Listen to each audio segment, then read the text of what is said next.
Oh, hello there. Yes, well, it's nearly the weekend, which my forefathers and my foremothers and my forebears fought for. Yes, probably in the woods, if you think about it. Anyway, yes, so we're going to make the best use of that, because I've earned it. It's been one of those weeks again, yes. Anyway, some amusing stories yesterday, but we'll start off with a bit of serious news. Poor old Alex Jones has had InfoWars bought by The Onion, and he's very, very unhappy about it. But it just goes to show that you shouldn't really post things up online which are porkies and then not expect consequences, which was our, of course, other big news story of the day with poor old victim of Alison Pearson. Yes, her writing from the Daily Telegraph about how she was writing about her being a victim. Yes.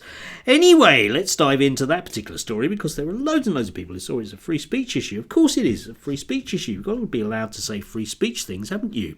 No matter what. Might come back to that concept. Police accused of appalling, inverted commas, attack on free speech with probe, misses, into Telegraph journalists. Boris Johnson, Elon Musk and senior Tories, all white guys, hit out at Essex Force for refusing to give details of the investigation into Alison Pearson. Yes, indeed. Imagine just turning up as the law requires and doing things that the law requires. It's a two-tier policing system, isn't it? Yes, whereby poor old Alison, just because she's probably broken the law or maybe broken the law, gets visited by the bill. Dreadful. Anyway, let's dive in and see some details, yes. So, 2 police officers called at Pearson's homes at 9:40 on Remembrance Sunday. Yeah, bear that in mind, it's important. To tell her she was being investigated and invite her to a voluntary interview. Yes, voluntary.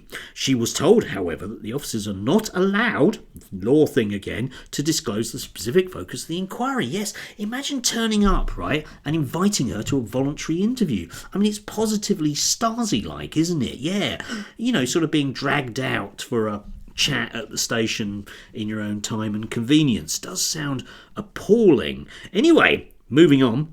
Writing for the Telegraph, naturally, never make a tragedy or a crisis out of something that you can't actually make a tragedy or a crisis out of and make some cash from it. Indeed, about the incident, Pearson said she was shocked, quotes, to be confronted on her doorstep on Remembrance Sunday, there you go again, while still in her slippers and dressing gown. Yes, she was just getting ready, at 9:40, just getting ready to, go to church and be all pious and things and all godly, and then obviously pop down the cenotaph to be all pious and godly there.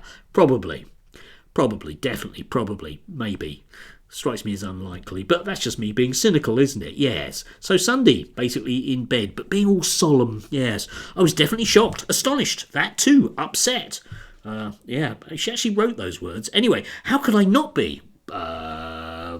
Because you often do things like this, Alison. Might come back to that. It's never nice having the police at the door when you're a law-abiding citizen. No, it's nice when you're not, presumably. Think that one through. I know it's hard. Because police at the door can only be one of 2 things, tragedy or trouble, she wrote.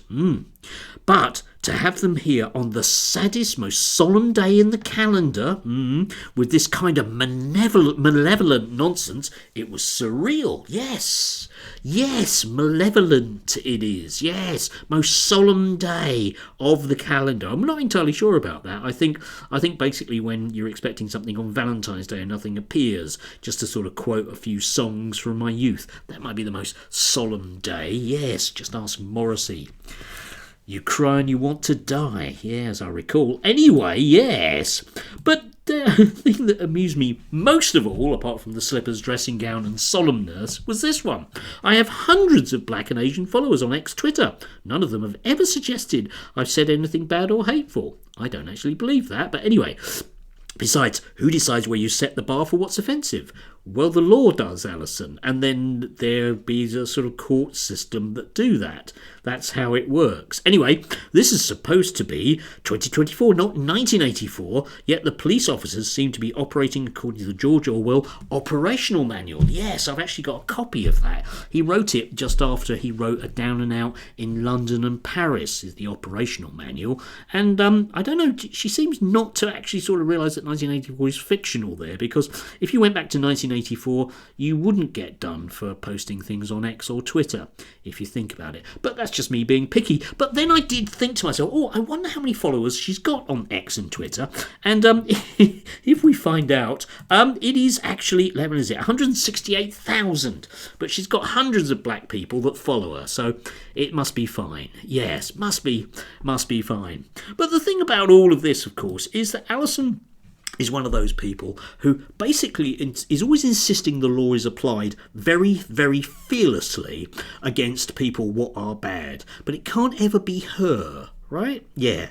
She won't ever say anything that's racist. Why? Because she's not a racist. You see how that works? Despite the fact that I can recall many, many occasions when I've thought to myself, Jesus, have you actually just said that on things like GB News? She does occasionally get into hot water over these things. In the past, for example, she actually bullied somebody, free speech issue, but bullied somebody into withdrawing comments that they'd made in and around her comments about a year ago. Still, we just ignore that because, of course, the Stasi have been round inviting her to a nice chat and a cuppa and a few biscuits. So it must be awful for her. Because, of course, in Alison's world, that's what the police are for. They are there to police people like me, who are troublesome. That's where the law needs to be. Not nice women, middle-class women, white women like her. Yes, you see, this is basically where institutional racism appears. You see, because nobody's a racist, which is fine. Nobody's a racist, and therefore anything they do which might be seen as racist can't be racist because they're not a racist. Do you see how the beauty of how that works? But the beauty of it, of course, is that women like her are allowed to say and do whatever they want because, they come from that class of people that will always be right. That's how the law works. The law should work on behalf of people like her, the propertied ones, which historically is what the police have always done. Still, that's just me being, technical and sociological about these things.